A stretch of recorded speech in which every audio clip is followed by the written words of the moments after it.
Saludos jóvenes, bienvenidos a la Cátedra de Ortodoncia 2. Comenzamos nuestras teóricas.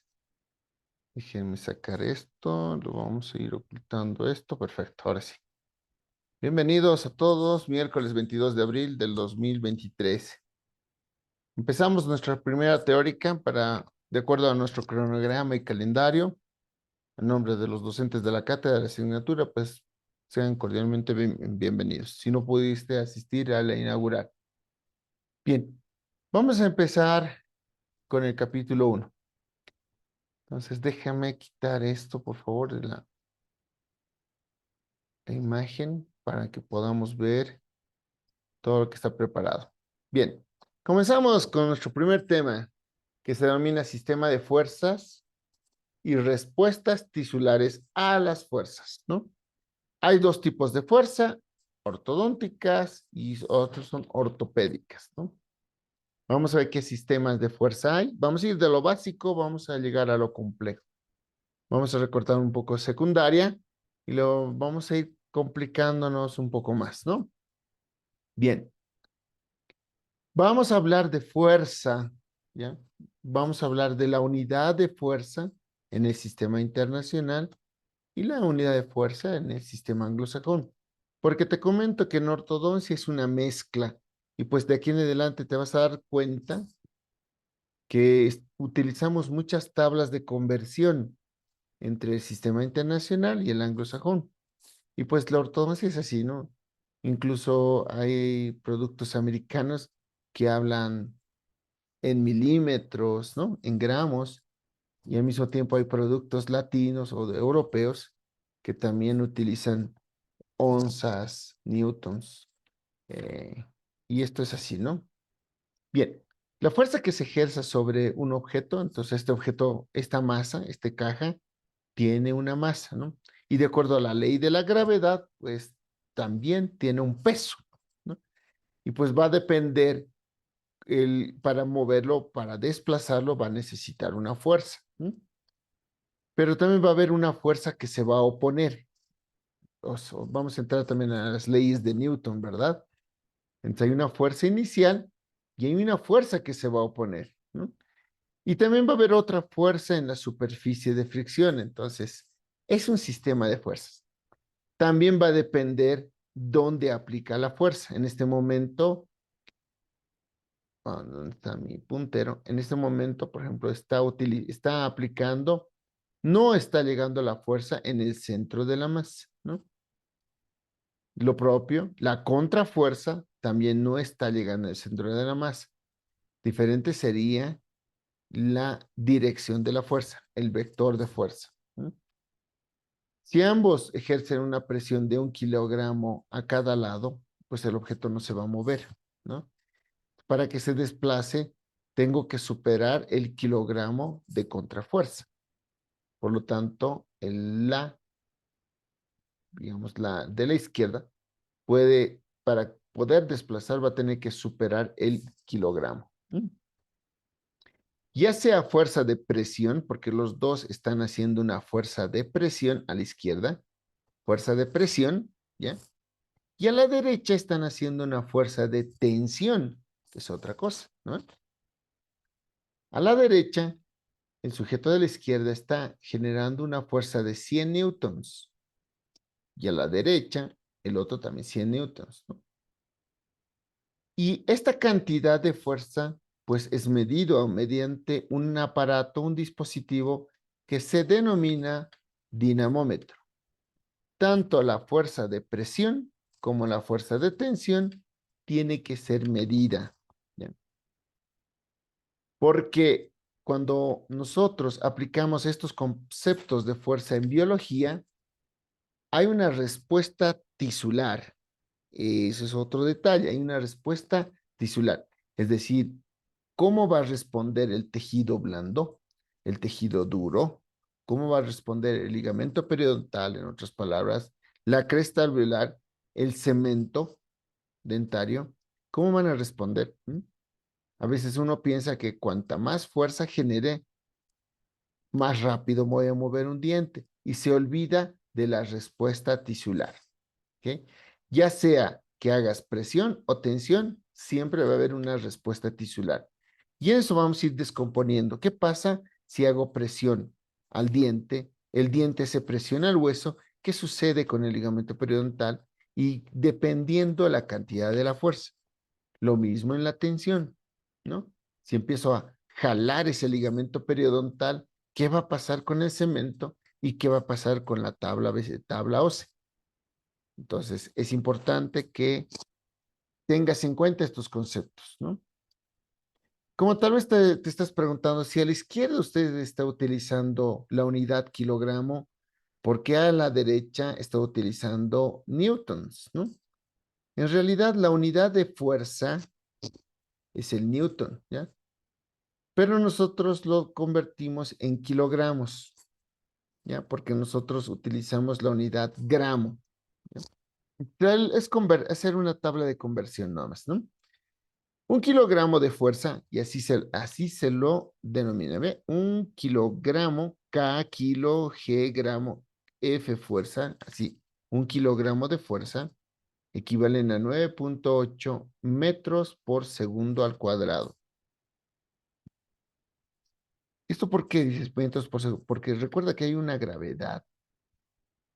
Y un gramo de fuerza, un gramo, ojo, que es un kilogramo, ¿no? 9.8. Un gramo de fuerza equivale a 0.0098 metros sobre segundo al cuadrado.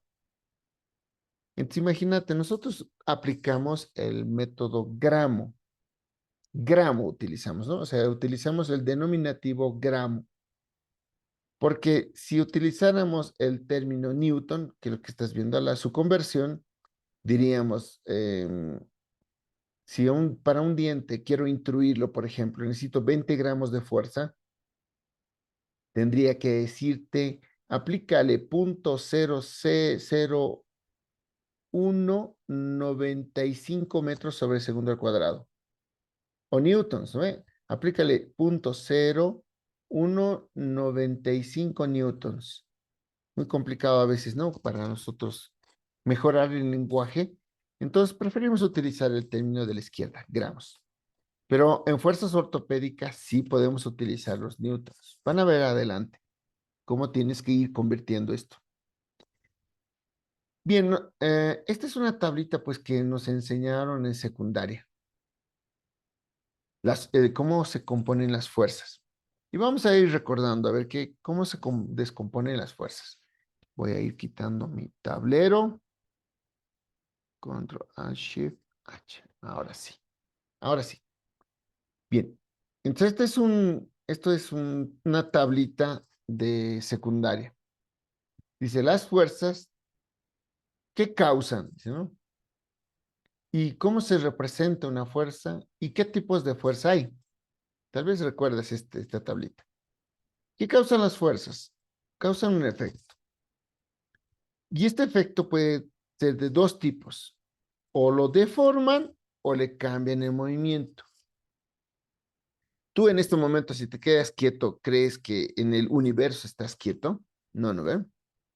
Entonces tenemos una fuerza gravitacional, tenemos una fuerza rotacional, porque estás viviendo en el planeta Tierra, y tenemos una fuerza, un movimiento de traslación.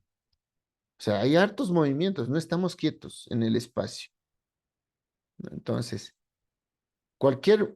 una fuerza que te aplique, alguien que te empuje, entonces te está cambiando el movimiento. Por más quieto que estés, ahorita estás quieto, el planeta sigue girando y sigue dando vueltas al sol. Entonces tú estás en un movimiento constante. Si alguien te empuja y te cambia o te hace caer, entonces cambió tu movimiento, ¿no? Entonces, una fuerza es aquella que pueda desviar el curso de un objeto. O lo puede deformar el objeto.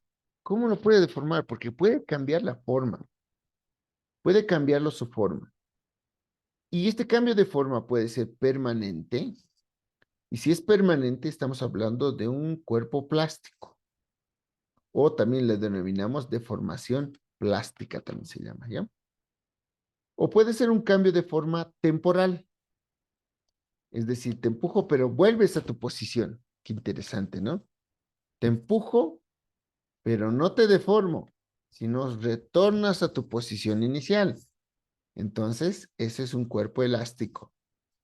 O en ortodoncia le llamamos deformación elástica.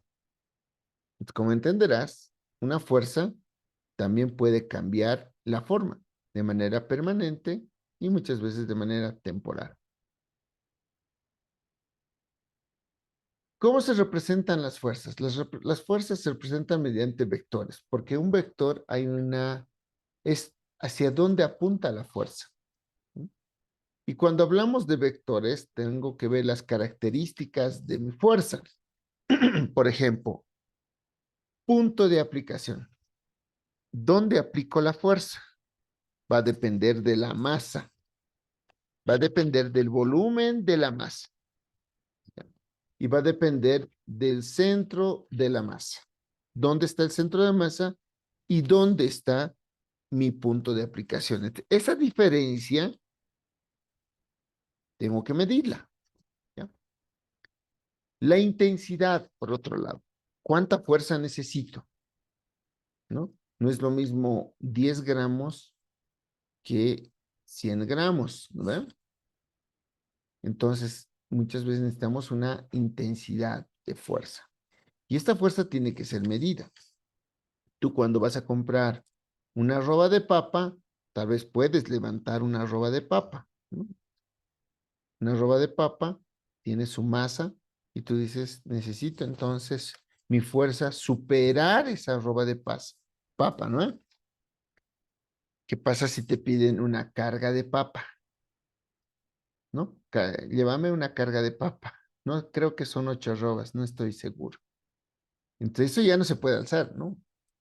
Ya no tenemos la experiencia para alzar una carga de papa. Entonces tal vez mi intensidad no es lo suficiente para superar a la masa. ¿Ya? Entonces esta intensidad tiene que ser medida y esto se mide con dinamómetro. ¿No? Vas a ver después los tipos de dinamómetro que hay en la próxima clase y cómo se mide la fuerza. ¿Okay? También hay la dirección. No puedo donde sea apuntar la fuerza, ¿no? Porque si no tengo una dirección correcta, pues mi cuerpo, o sea, o la masa, se puede desplazar en cualquier sentido. Entonces tengo que saber la dirección de la masa. Y otro es el sentido, que no es más que la diferencia entre el punto de aplicación, el centro de resistencia y la diferencia se lo calcula como momento de fuerza. Y todo esto lo hemos visto en secundaria. Ojo. En cuanto a los tipos de fuerza son dos, por contacto o a distancia. Por contacto, es decir, que para desplazarte tengo que tocarte, ¿no? Entonces, ese tipo de fuerza es por contacto. Nosotros movemos dientes por la mayor cantidad de las veces por contacto. Aplicamos la fuerza al diente, va al ligamento periodontal y solo deforma. Pero también hay un tipo de fuerza que se llama a distancia. A distancia también tenemos otro tipo de fuerza que es la gravedad. No es lo mismo hacer ortodoncia, por ejemplo, en la Luna o en otro planeta donde tiene diferente coeficiente de gravedad. Y también podemos mover un objeto mediante fuerzas magnéticas. Tanto la gravedad y el magnetismo son fuerzas a distancia, es decir, no tocan el objeto, no tocan a la masa, pero sí pueden desplazarla, ¿sí? Por magnetismo o a gravedad. La mayoría de las veces hacemos ortodoncia por contacto. Hay aparatos que utilizábamos como experimentos en fuerzas ortodónticas magnéticas para mover dientes, pero ya no los utilizamos, ¿no? Entonces, para mover un diente, generalmente utilizo una fuerza por contacto, pero al mismo tomo en cuenta la fuerza gravitacional. Bueno, esto es un diagrama que lo hemos visto en secundaria, entonces para ti debe ser muy familiar. Lo vamos a complicar más adelante un poco más. Bien. qué lindo es mover el diente. ¿Y cómo movemos un diente? Gracias al ligamento periodontal. ¿Dónde está mi fuerza? En este bracket. Ejercemos la presión. Ejercemos la presión. Entonces, fíjate dónde está la masa del diente, dónde está el centro. Lo divides entre dos, ahí estaría el centro de masa del diente. Pero no está el centro de resistencia, que lo vas a ver después. ¿Dónde se encuentra el centro de resistencia? Otra cosa es centro de masa y otra cosa es centro de resistencia. Entonces, hacemos presión. Hacemos presión. Fíjate qué va a pasar en el lado, al frente. Acá va a haber una presión también. Y donde hay presión, como las células o la respuesta tisular provoca una reabsorción de hueso. Y aquí hay alta cantidad de osteoclastos con su actividad de reabsorción ósea.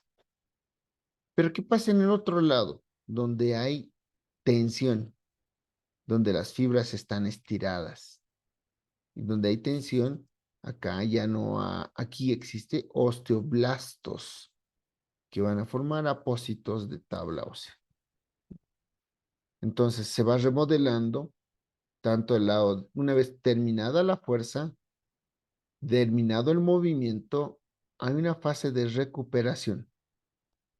Y en la fase de recuperación, pues, se ha formado una nueva tabla ósea y aquí se ha remodelado la tabla ósea y se ha regenerado. Entonces, el momento que tú apliques una fuerza a un diente, tienes que entender que hay una presión, hay un movimiento y hay una tercera fase de la recuperación. Si la fuerza ya mantiene todas las características que hace rato vimos, dirección, intensidad, momento de fuerza, etcétera, pues la respuesta tisular va a ser la más óptima. El momento que no tomemos en cuenta las características de la fuerza, acá vamos a provocar una lesión, tanto en la tablas óseas, y también en la parte periapical, ¿ya? Donde se reabsorbe. También, si la fuerza es muy excesiva o no tiene un vector de dirección de fuerza. ¿Ven? Entonces, muy, muy importante tomar en cuenta. Una fuerza bien distribuida, pues, va a provocar un correcto movimiento. En este paciente estamos viendo una fuerza interna para separar la sutura intermaxilar. Es una fuerza intrabucal, ortopédica, y otra fuerza ortopédica extraoral con unos elásticos, ¿sí?, que van de afuera de la máscara a la parte intraoral. Aquí se ha medido todo. Aquí se ha medido la cantidad de la fuerza intraoral y también se midió la fuerza extraoral. El movimiento es efectivo. Entonces acá la respuesta tisular es óptima, pero acá hay más variables. La edad del paciente, variables sistémicas, variables genéticas, variables biológicas que dependen, o sea, que dependen de la respuesta tisular. ¿Me entiendes? En un paciente en crecimiento, la respuesta tisular es óptima, pero en un paciente sin crecimiento, la respuesta tisular no es tan óptima. Hay varios tipos de maloclusión. Te han debido mostrar en cuarto año. Ya conoces muy bien la llave molar, clase 1 y todos los contactos que después vamos a ir conversando. Estabilizadores, paradores, ¿no? Toda la parte de desoclusión, los tipos de oclusión. Pero acá estamos viendo una oclusión normal. Clase 1, perfecto, todo perfecto. Pero también el paciente puede tener clase 1 en maloclusión, ¿ya? La llave 1 molar puede garantizarte y te predice el crecimiento de los maxilares, pero también puede haber otros factores que provoquen maloclusión. Un paciente que te venga con llave molar 1 y una maloclusión, no lo consideramos tan severo, ¿no? Buscamos ya no factores de la modificación del crecimiento, sino ya buscamos factores dentoalveolares. Y aquí puede estar factores como el tamaño, forma, posición, nada más. Tamaño, forma y posición. Lo complicado es ver los dos casos de abajo. Estás viendo a la izquierda una maloclusión clase 2, fíjate, distoclusión, y a la derecha estás viendo una mesioclusión, clase 3. Aquí ya cambia la cosa. Tengo que ver dónde está el problema, en el superior o en el inferior. Tener un clase 2 o un clase 3 ya es un gran problema, ¿no? Tú no puedes engañar al paciente y buscar un camuflaje o utilizar tu criterio, ¿ya? Para utilizar un criterio tienen que pasar muchos años de experiencia y hacer tu posgrado, tu especialidad, tu maestría, para dar un juicio de valor a simple vista. Cuando tú observes un clase 2 o un clase 3, lo tienes que derivar al especialista, porque aquí se tiene que resolver clase 1 molar.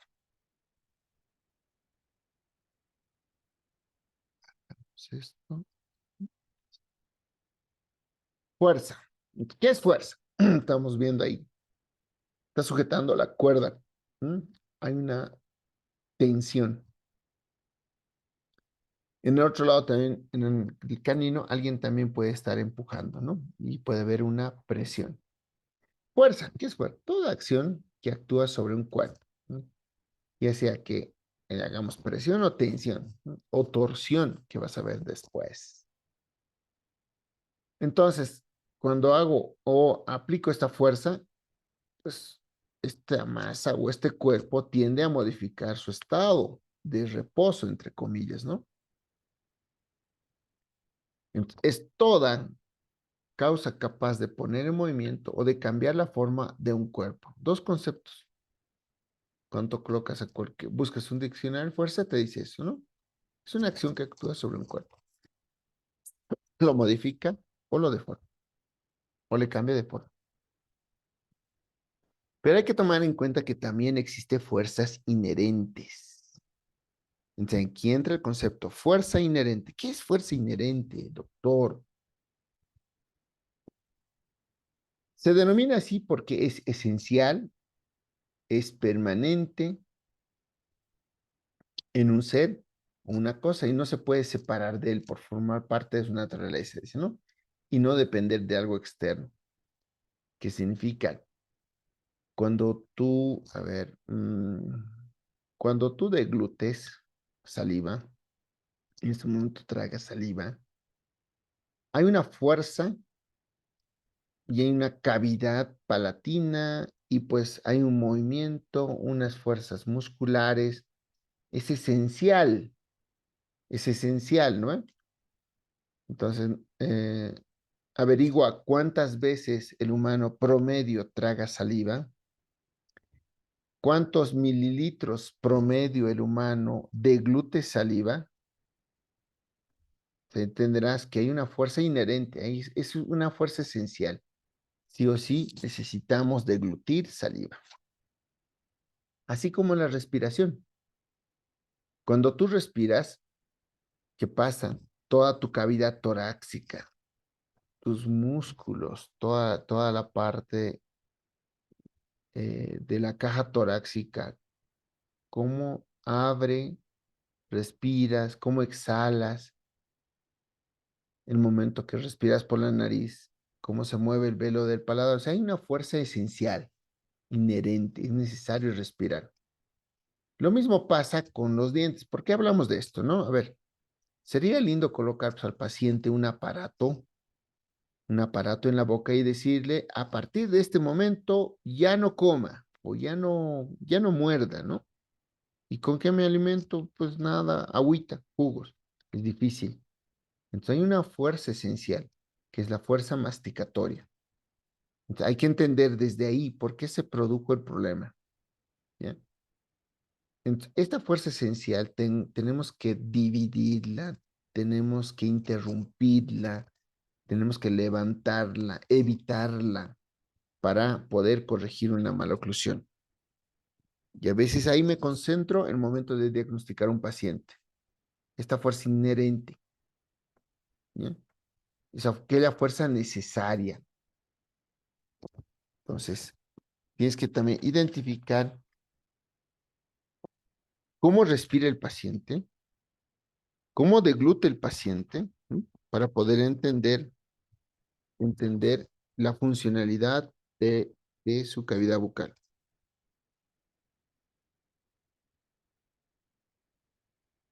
Entonces, ahí estamos viendo ahí todas las cavidades que tiene el humano.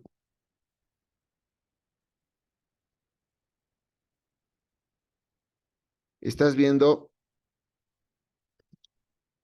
cómo tiene que respirar, por dónde tiene que respirar. Entonces hay un sistema de fuerzas inherentes, ¿no? El sistema respiratorio, cómo entra el aire a las fosas nasales, cómo se distribuye mediante los cornetes, qué función cumplen los senos nasales y paranasales, qué función cumple la parte posterior, la parte de la nasofaringe, qué función cumple. Hay un sistema de fuerzas que van controlando el volumen y crecimiento. ¿Qué pasa si el paciente no respira por la nariz y respira por la boca?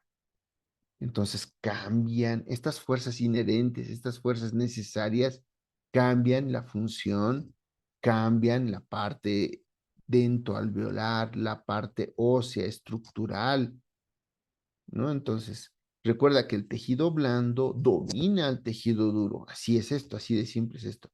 Entonces, mucho tengo que ver la función del paciente, cómo respira, cómo deglute, cómo mastica, cómo tritura, cómo habla. Entonces, ten en cuenta estos componentes que tienen las fuerzas inherentes.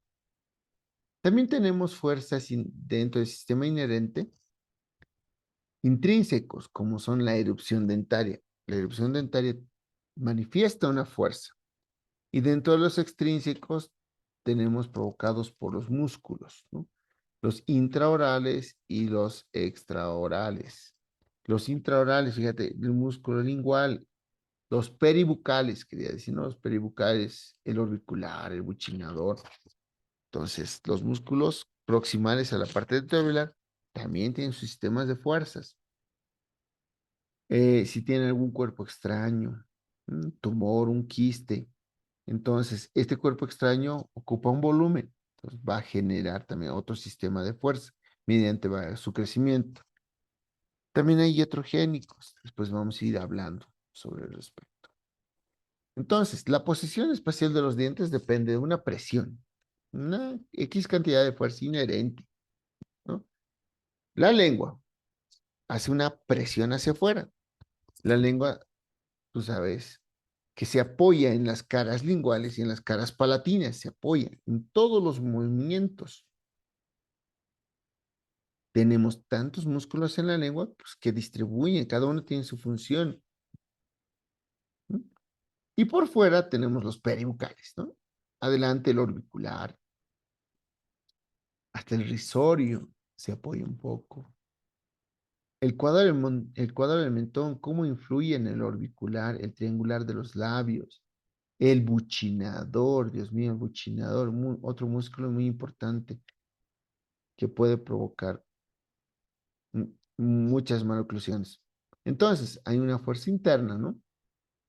Hay fuerzas intrabucales que pueden distribuir, va a depender mucho la función lingual, por ejemplo, cómo deglute la lengua, hacia dónde arrastra la saliva, hacia atrás, hacia los lados. Eso va a provocar cierta malposición dental, lo propio el orbicular.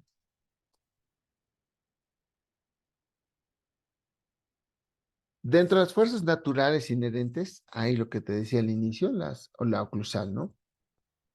La oclusal. Entonces, dentro de los factores de la función oclusal están la presión de los tejidos blandos, ¿ya? Las fuerzas musculares y biotipo que dependen de paciente a paciente.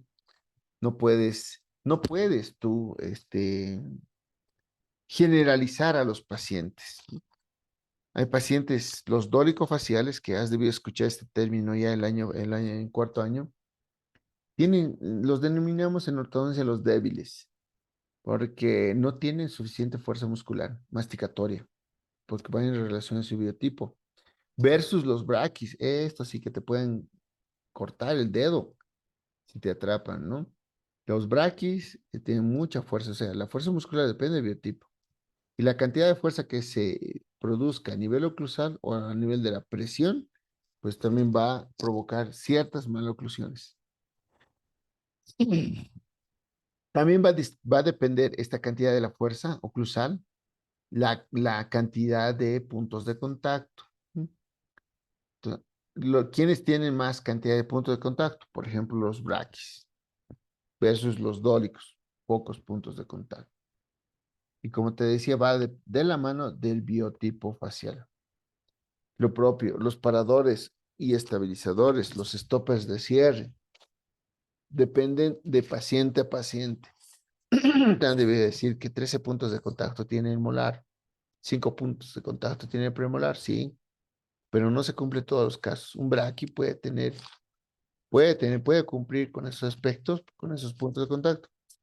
Incluso puede tener superficies de contacto, un braqui facial. Y el que más paradores de cierre tiene son los braquis que los dólicos. A estos movimientos ortodónticos que hagamos, entonces, a veces están limitados por el tipo de engranaje que tienen los pacientes, ¿no?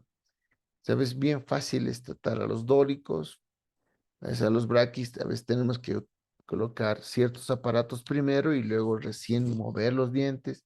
O sea, hace mucho. Si te has preguntado alguna vez para qué sirve esto del BERT que has debido llevar el año pasado, ya te estoy adelantando. Sirve para planificar el tratamiento. ¿Ok? Muy en cuenta los factores de la función oclusal. Hay también factores originados por la acción de los músculos. Los músculos también tienen un potencial de fuerza, ¿no? Esta fuerza en un músculo definida como la capacidad para contraerse, ejerciendo tensión contra una resistencia y obviamente teniendo en cuenta la gravedad. En este caso te das cuenta acá, el apoyo es la ATM, la fuerza es la parte muscular o la potencia, ¿no? Y la resistencia es el alimento. De ahí también viene la forma de los dientes. Pues con los de delante te han de decir que se corta, ¿no? Con los caninos se desgarra. Y con los premolares molares se tritura. Entonces, va dependiendo eso. Hay cierta distribución de la fuerza. Los músculos no están al azar. La distribución de los músculos masticadores va a depender también, está en relación a la forma dentaria y a la función. ¿Eh? Entonces, estas fuerzas originadas por los músculos masticadores van a generar una función masticatoria que es específica en incisivos, caninos, premolares, molares. Y ahí estás viendo. Fíjate, todo lo que puedes llegar a mover el momento que haces un triturado, una fase de inicio de la masticación. Si te has dado cuenta, si solamente tomamos en cuenta el temporal, que tiene una forma de abanico, y has visto la distribución de las fibras, y te entenderás los diferentes vectores de dirección de fuerza. Los anteriores por esa dirección, ¿qué movimiento harán? Los, el del centro, ¿qué movimiento provocarán? Y fíjate los posteriores. todo va de la mano, ¿no? Por eso también hay un nervio, ¿no ve? Temporal profundo anterior, medio, temporal profundo posterior. No es al azar, nada es al azar. Cada fibra muscular responde al contacto dentario. Lo propio es debido a ver que el massétero tres haces tiene, ¿no? Profundo, medio, superficial. Lo propio, el pterigoideo externo, tiene una superior y una inferior, que se comportan de manera diferente. El pterigoideo interno, los supra e infraoideos. Cada músculo tiene una dirección de fuerza. Esa dirección está dada por sus inserciones. Y obviamente, de acuerdo a esa dirección, tienen una función. Así de simple, ¿no? Que facilita entender esta parte. También hay fuerzas originadas dentro de los dientes. Y ahí encontramos la teoría de la erupción, ¿no? ¿Qué causa la erupción? A medida que se va formando el diente, va formando alargamiento de la corona y la raíz se va formando y modificando la parte dentoalveolar, se remodela el ligamento periodontal y se van formando nuevas direcciones de las inserciones de las fibras. Hay una presión vascular, porque hay alta presión vascular en los tejidos dentarios, y pues la neoformación del mismo diente pues genera esa fuerza eruptiva. Entonces, es tu responsabilidad como odontólogo hacer un control de este crecimiento. Si estás observando que no hay espacio, pues deriva al ortodoncista. Si estás observando que un diente durante su formación se está inclinando por falta de espacio, deriva al ortodoncista. ¿Ya? Es importante que puedas detectar a tiempo alguna anomalía durante su erupción dentaria. Entonces, la erupción es un proceso en el que intervienen muchos factores. Lo que tenemos que hacer es vigilar, observar cómo está sucediendo esta erupción y si hay algún componente que lo está interrumpiendo. Entonces, este movimiento dentario es natural, te estarás de cuenta, hay una fuerza eruptiva.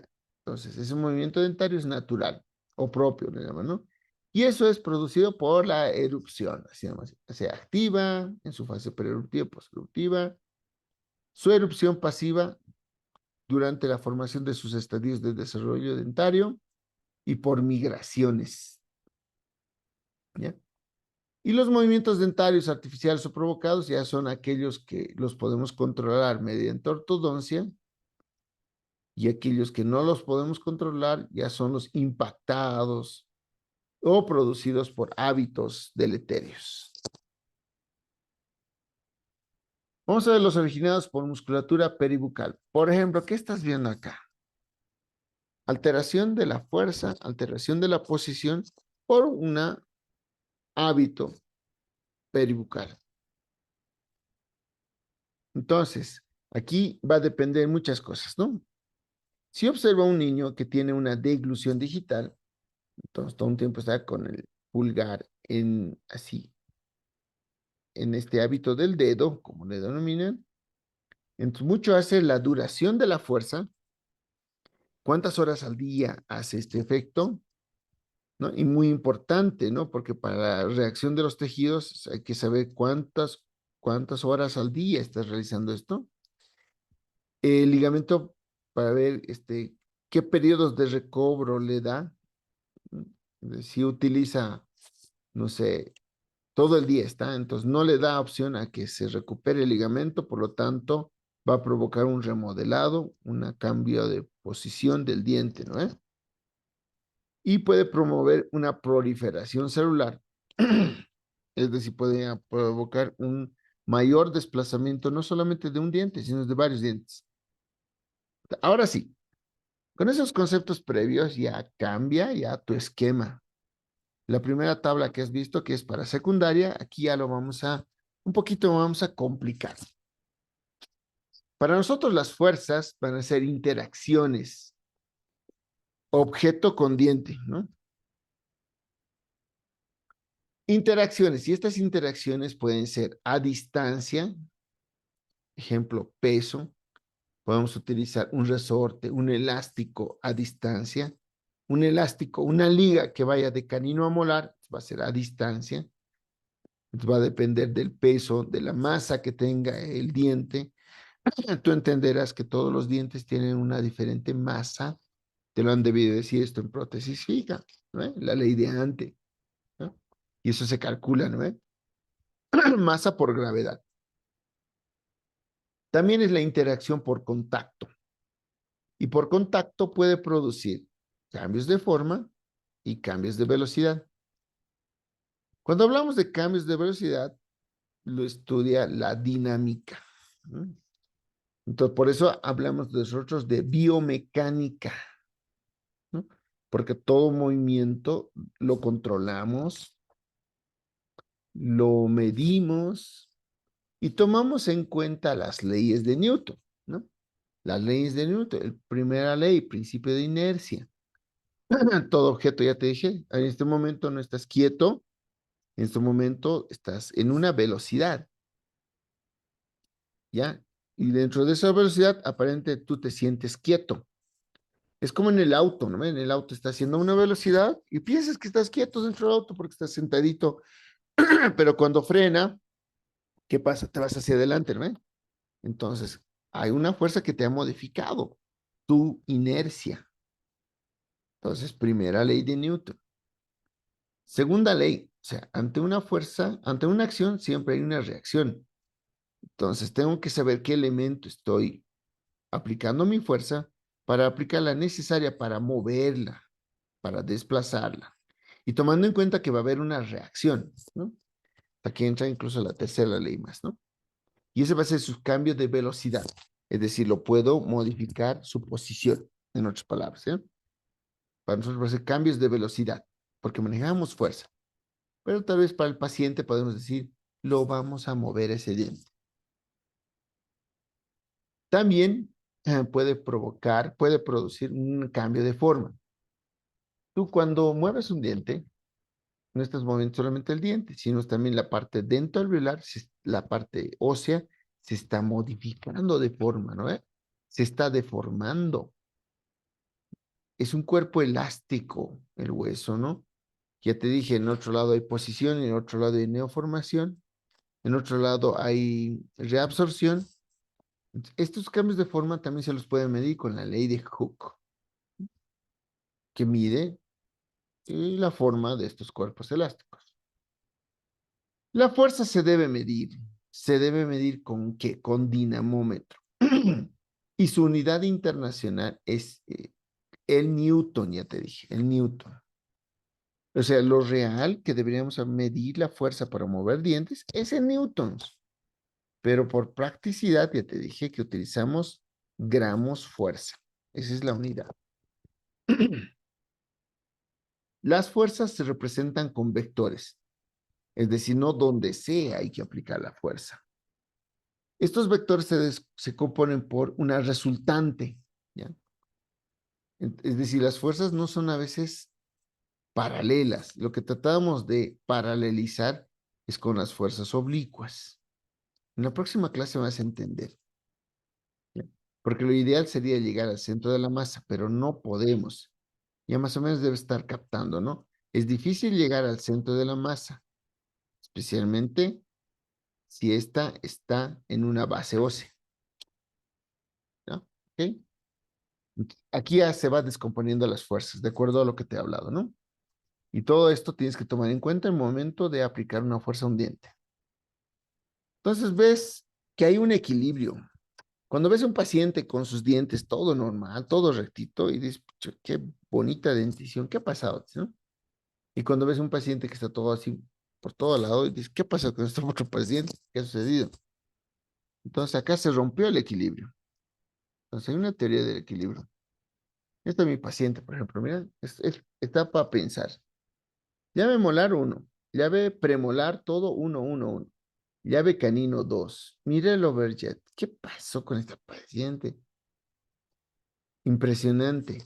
¿Qué sucedió? Hay una teoría del equilibrio.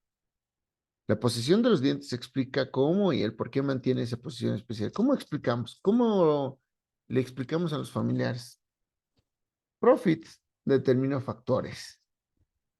Hay una presión constante, en descanso.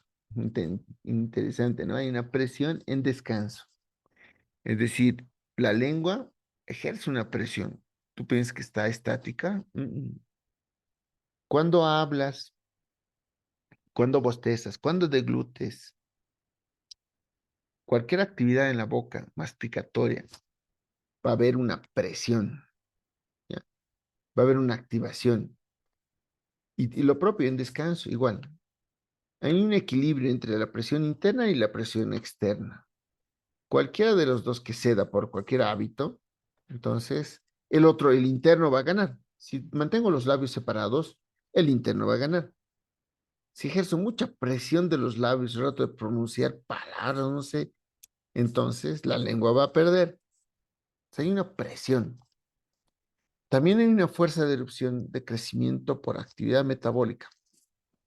Yo no entendí esta parte, pero cuando me fui al artículo original de donde sacó este concepto Profit, entendí de que mucho hace la dieta del paciente.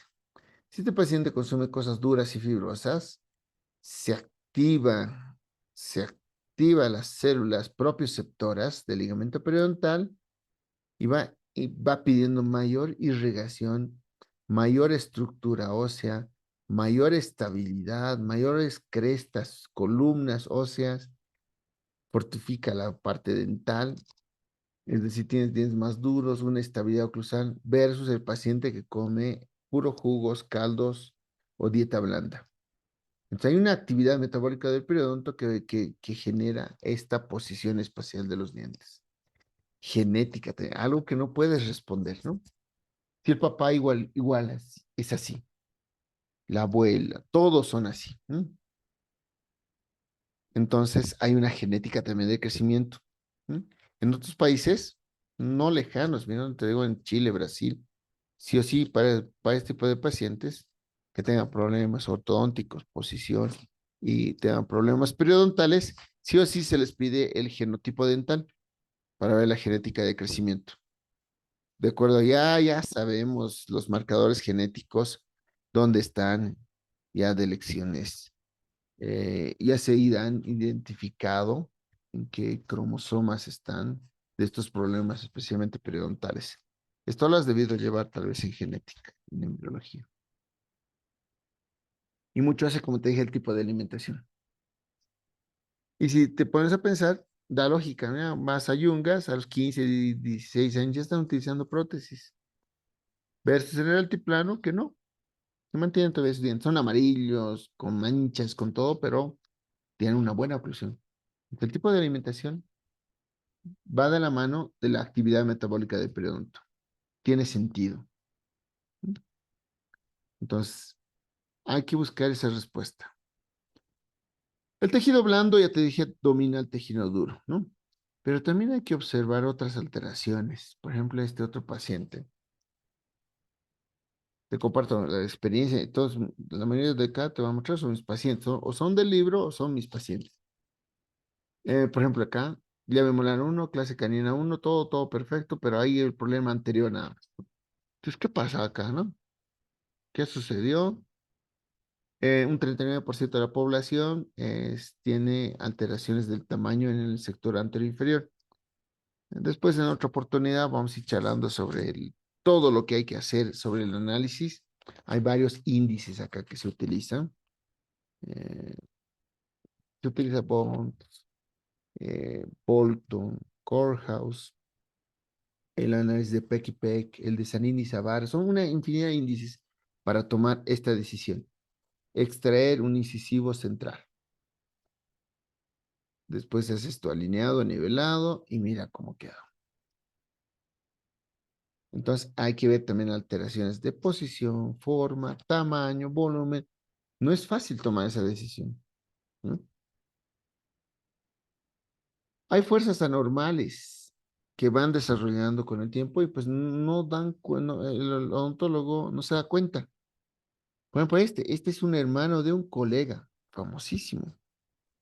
Y como no te has dado cuenta, toda su vida has vivido a su lado, pues es más antiguo, salió como 4 años antes que yo salga de la universidad.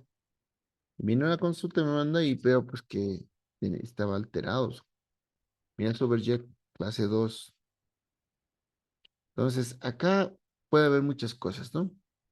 Hay que revisar la parte genética, hay que revisar las radiografías, hay que ver si hay interposición lingual, si hay interposición labial, si interpone objetos, si es respirador bucal, si tiene hábitos deleterios. Todo se investiga, porque si no retiro la causa, no voy a poder resolver el problema.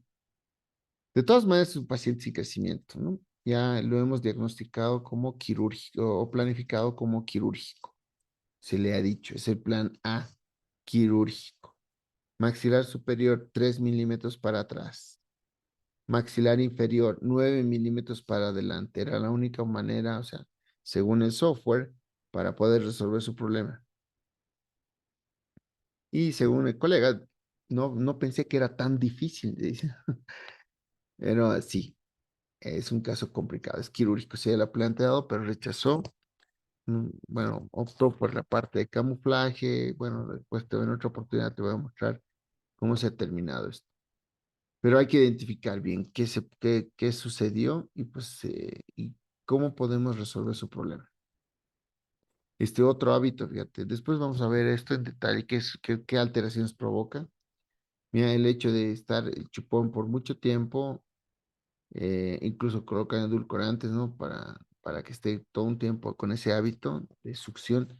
El niño recién nacido siempre nace con ese reflejo, ¿no? De succión. Entonces, cuando se le quita el pezón, o bueno, cuando la madre no administra bien su lactancia, porque esto a veces es psicológico.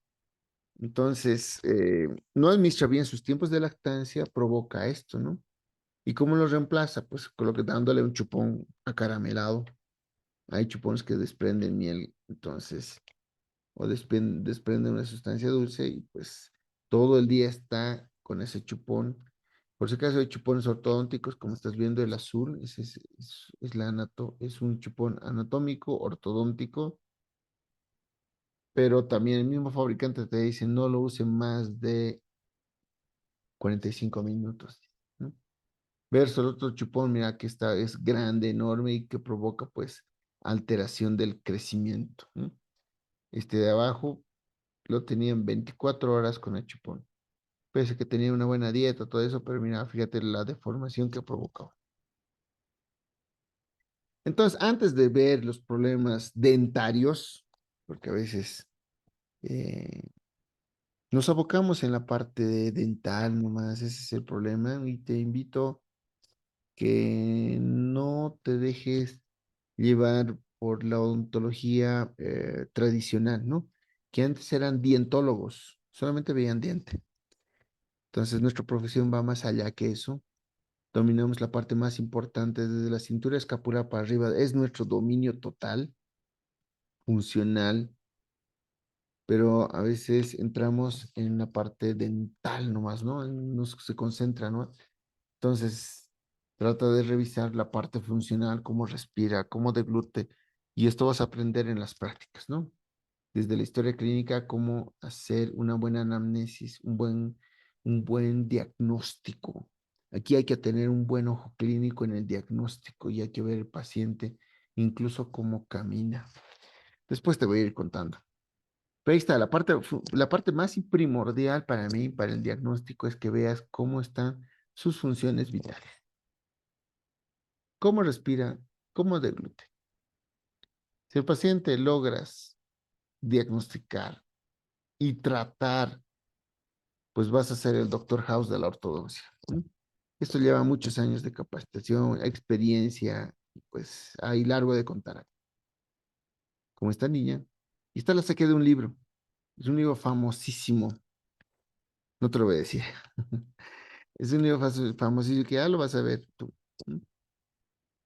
Y muestra al paciente mm, y muestra con su hábito de respiración bucal y todos los problemas que tiene, etcétera, etcétera. Muestra un tratamiento, le colocan una trampa. Y pues tuve la oportunidad de pasar clases con este bestseller, es un maestro, realmente es un maestro. Yo lo admiro bastante. Pero aquí sus editores cometieron un fatal error. En otra oportunidad vamos a hablar. Acá lo que yo quiero es que la próxima clase veamos qué puedes tú ayudar a prevenir al paciente. De eso se trata, ¿no? Porque tú puedes hacer una ortodoncia preventiva. Y tú, como vas a ver a familias crecer, vas a ver, te lo van a traer a un bebé, a un niño, te lo van a traer y vas a poder ver. Necesitas tener los conceptos previos, identificar bien estos problemas y saber derivarlos, ¿no? Saber derivarlos. Y pues la familia te va a agradecer porque va a decir, estoy con un buen dentista porque ha tenido la capacidad de observar esta alteración y me lo ha derivado a otro especialista que corresponde. Bien, hasta aquí pues es la clase de hoy. Cámara, control, alt, shift, H. Ahora sí. Bueno, pues nuestra primera clase terminó. Espero que te haya gustado. Esta primera parte vamos a tener como 7 clases. Vamos a pasar sí, hasta el 5 de abril.